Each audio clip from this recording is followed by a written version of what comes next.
Hola, muy buenas. Hoy vamos a tocar el último tema de esta práctica de microscopía, de técnicas microscópicas, para hablar de la microscopía electrónica. En primer lugar, tenemos que hacer una revisión breve y sucinta de lo que son las propiedades de los electrones que nos van a permitir el uso de los mismos en técnicas de observación microscópica. Uno de los elementos físicos más importantes es que el electrón tiene propiedad dual. ¿Qué quiere decir que tiene propiedad dual? Nosotros, digamos, en el mundo de la física que se comporta según las leyes de Newton, hemos aprendido a distinguir entre lo que es una onda y lo que es una partícula. Una onda, habíamos estudiado la clase anterior, que es una perturbación en el espacio, o sea que es un estado de cambio de energía que puede proyectarse en el espacio. En cambio, una partícula, ya estamos hablando de un elemento que tiene masa y que tiene un volumen, que por supuesto también puede proyectarse en el espacio. Sin embargo, los electrones al vacío, ellos son capaces de comportarse como partículas, de chocar, de colisionar incluso. Tienen, aparte el electrón se determinó que tiene masa en reposo. Entonces, a partir de estos descubrimientos de los físicos, en el año 1925 aproximadamente, ya comenzaron las investigaciones para el uso de los electrones de una forma similar a lo que se hacía con los fotones de luz. El hecho de que ellos puedan, digamos, tener esa propiedad de onda y de partícula también les da la capacidad de difractar cuando inciden sobre un objeto o de ser absorbido tal como lo hace la luz. A los materiales que son absorbidos por los electrones se les denomina electrón densos, y aquellos que no son absorbidos se les denomina electrón lúcidos. De forma que tenemos aquí pues que esta propiedad permite generar lo que se llama un contraste. También es importante decir en cuanto a la propiedad del electrón como onda, que tiene una longitud de onda muy pequeña, lo cual le permite, digamos, producir imágenes de muy alta resolución. Fíjense que si aquí tenemos un diagrama muy general de lo que es un microscopio electrónico, pues tenemos que decir que microscopios electrónicos hay de muchos, de hecho hay algunos muy avanzados. Generalmente un microscopio electrónico supone pues un ambiente, un cuarto, pues un espacio totalmente solo para él, porque en primer lugar tiene que tener un sistema de generación de vacío que tenemos aquí, que es lo que va a permitir que los electrones que se producen más o menos en esta zona puedan desplazarse hasta el espécimen que está ubicado más o menos en esta zona. Y ese sistema de generación de vacío pues tiene que ser muy potente, sea muy alto, porque los electrones son capaces de colisionar con el oxígeno y con las partículas del aire, las partículas moleculares del aire. Entonces, por tanto, el vacío tiene que ser casi total. En física se dice que el vacío total no existe, pero en este caso pues tiene que ser de la presencia de otros elementos, tiene que ser del orden infinitesimal. Otra cosa que es importante saber es que este cañón, este sistema generador de electrones, que en la diapositiva siguiente lo vamos a ver, necesita una generación eléctrica muy alta, ya vamos a ver que estamos hablando en el orden de los kilovoltios. Fíjense que nuestra electricidad común, que ya es capaz de matarnos, pues estamos hablando en el orden de 110, 120 voltios, y aquí vamos a hablar ya, como les digo, en el orden de los kilovoltios. Esto supone también un sistema de refrigeración muy bien acondicionado, porque bueno, ya podrán imaginarse que esto es capaz de generar mucho calor. El cañón de electrones está aquí. Las muestras normalmente se colocan hacia esta zona, tienen una rejilla metálica que nos permite, tiene una lupa que nos permite, digamos, acomodar la zona pues que deseamos ubicar.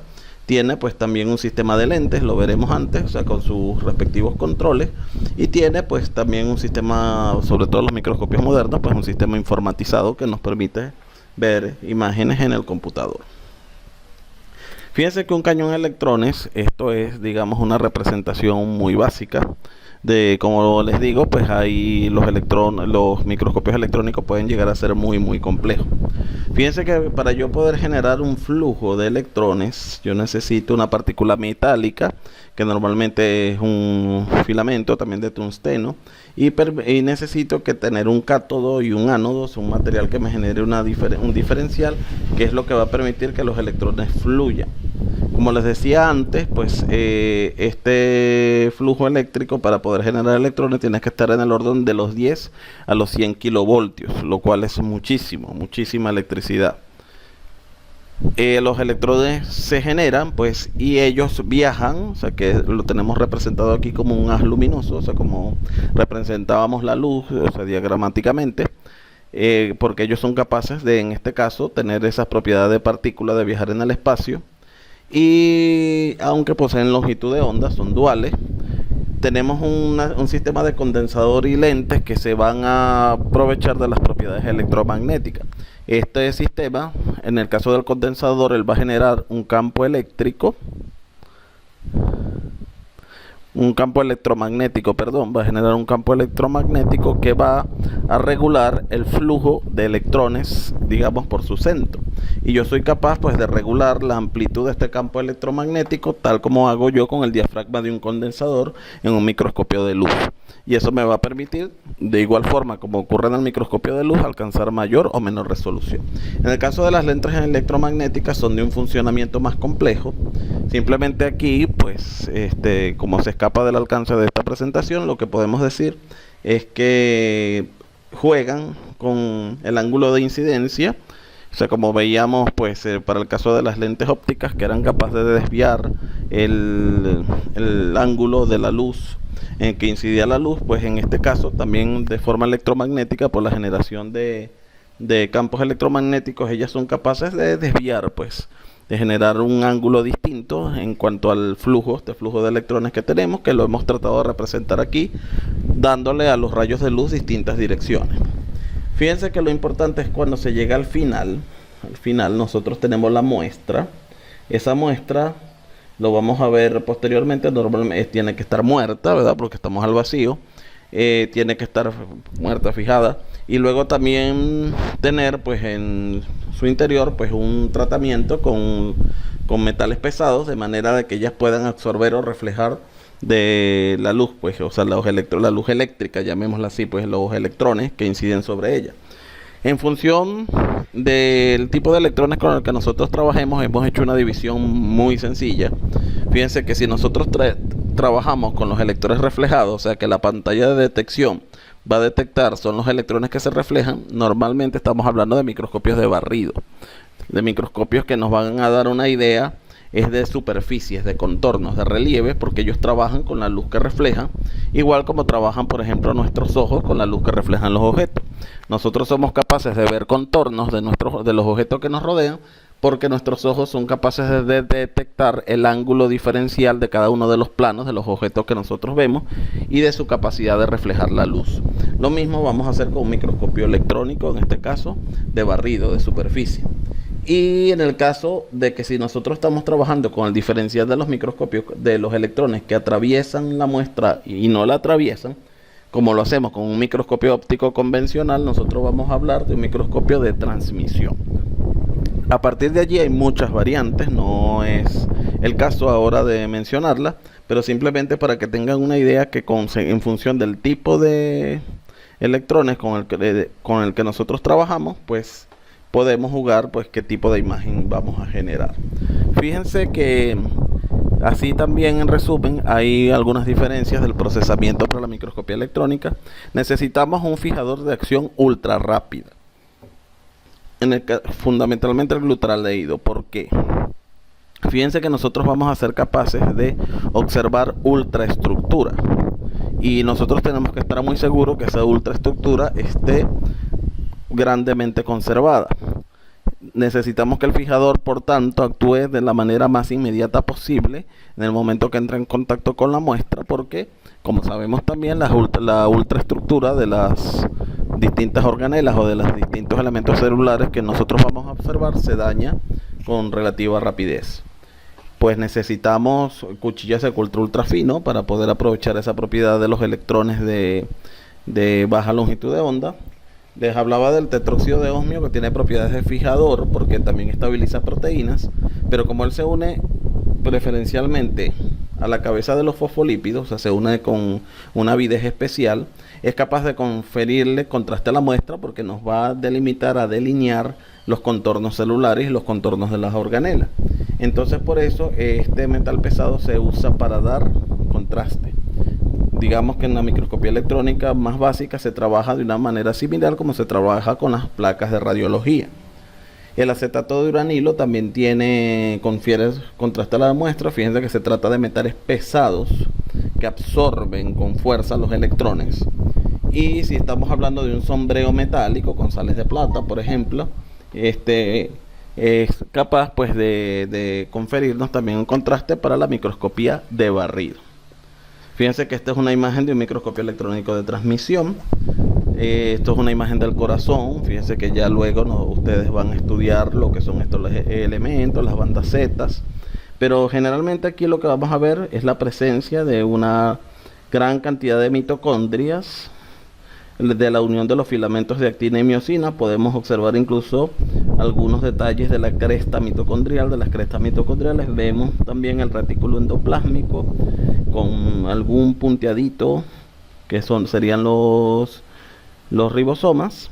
Fíjense que por aquí también podemos ver algunas partículas que tienen una morfología similar a la de los lisosomas, de manera que nosotros vamos a poder apreciar con alta resolución, y esta no es la imagen, digamos, esto es una imagen nuestra preparada por nosotros, pero no es, digamos, la imagen microscópica que tenga mayor detalle, mayor aumento.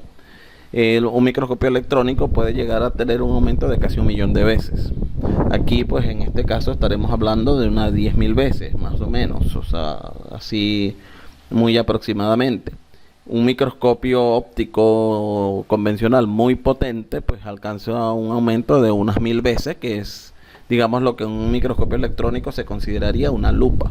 Entonces esto es para que ustedes tengan una idea de los órdenes de magnitud que tenemos pues para las distintas técnicas de microscopía. Fíjense que como toda técnica, la microscopía electrónica tiene ventajas y desventajas. Es una microscopía de muy alta resolución, por tanto, evidentemente, para observar detalles finos es la técnica de elección. Igualmente permite una reconstrucción tridimensional de estructuras muy finas, y como es un proceso rápido y delicado, garantiza una alta fidelidad a la estructura original. De hecho, en algunos hospitales, pues yo fundamentalmente conocí el de la Fundación Jiménez Díaz, tenían microscopio electrónico, y porque se podía valorar pues con ultrapatología estructural, por ejemplo, se podía valorar patologías mitocondriales, por citarles un caso. Solo se puede trabajar con especímenes muertos, es una desventaja.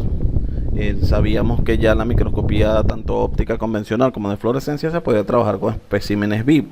Es muy compleja, es de alto costo, supone un sistema de refrigeración, de ventilación, de mantenimiento, de generación eléctrica que no es fácil de tener. No se pueden valorar procesos. Si trabajamos con especímenes muertos, pues evidentemente no podemos valorar procesos, y supone la valoración de estructuras muy concretas. De hecho, puede resultar complicado ubicar la estructura porque, pues imagínense, ustedes están buscando, pues si para nosotros en un microscopio óptico convencional se nos puede hacer relativamente difícil ubicar algo que vimos en una lámina, pues imagínense con un microscopio que les da un aumento de 10.000, de 20.000 veces. Una célula pues puede resultar pues un universo pues, prácticamente, y eventualmente no resulta fácil ubicarse. Luego también tiene pues manejo de soluciones y de reactivos y de solventes muy carcinogénicos. Supone también todo un proceso para poder desecharlos, y eso hace que normalmente esté al alcance de centros muy especializados. Bueno, muchas gracias por su atención. Nos veremos en la próxima oportunidad.